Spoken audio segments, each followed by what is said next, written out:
Hello, you're listening to Count Richard von Coudenhove Kalergi. Just down here at the Dalkey town hall where Luke and his Nevermind the Bollocks is having his book launch, and the Hold the Line people are here, and fair play to them for coming out. Some of the signs are very good. It's a nice smell of salt and vinegar from a bag of chips there. So here's a couple of comments since my last video. During the week where Top Gun shattered box office records, 3 military aircraft crashed in 1 week. An FA-18 in the Mojave Desert, the pilot killed, and an MV-22B Osprey crashed that killed 5 in California, and a Seahawk helicopter, which is a naval version of the Black Hawk, which was famous in that film Black Hawk Down. And Defence News said that half of the Navy aircraft have been grounded for no money. Imagine that. And similar problems are in the Air Force, with 71.5% of the service fleet not mission ready. Imagine that. And 97% of all members of the Navy have been vaxxed. And it's amazing, and this in a situation where you have an endless supply of weapons going to the Ukraine. In the UK, an athlete, taking part in an Ironman swim, tragically died on 12th of June. And in the US, a 19-year-old star athlete of football and lacrosse died in Port Jefferson, New York, at home. And sadly, the cause is unknown, but vaccine was mandatory for all attendants at the school. And in Australia, a scientist named Rado Falti spoke in an article about crippling vax injuries, was unable to work for 8 months, and condemned the medical boards in Australia for not taking his condition seriously. Chicago-based pharmacist Sang Zhao was arrested for selling vaccine certs on eBay, and he made $1,200.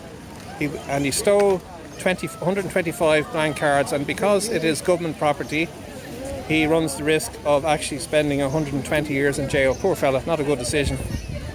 And I was talking to a chap during the week, a husband and wife, who both have had 2 jabs and are told to get the booster, their second booster, and are terrified as both have suffered ill health since getting the vaccine. And I spoke to him about the Nuremberg Code. How you doing? How are you? Hello guys, good to see you. Thanks. And I spoke to him about the Nuremberg Code, where government doesn't have the right. Go to school, kiddo. That the government do not have the right to use an experimental procedure on people, and that it's a breach of the Nuremberg Code, which dates back to 1946, and coercion, it mentions coercion. And also I had talking to a chap there who told me that he lived in Spain, and there is parts of Spain amazingly have heat of up to 50 degrees in Seville, but he said there was no Ukrainians in Spain. Isn't that something? And in British Columbia, a gentleman called Ross Whitman, who was partially paralysed after getting the vaccine, has been the first person to be awarded compensation. And Joshua Odell, an airline pilot, said that in an interview recently that a cardiologist told him recently that if certain health screenings were to take place, 30% of all pilots flying would probably be disqualified. Just as an observation, I was up visiting a friend of mine there in Dublin recently, and I came across the amount. I'm actually say hello. See this, the Irish light here. It's a number up to issue 11 now. Is that right? Issue 11 is free newspaper, sir. Excellent. Thanks very much. I have a couple of copies. Good lad. Man. Cheers. Nice to see you. Right, guys. But I was driving through Rathmines there, and I saw all this graffiti. And the words that I noticed were evoke, EDS and EDSK. And through Rathmines they have the word crude.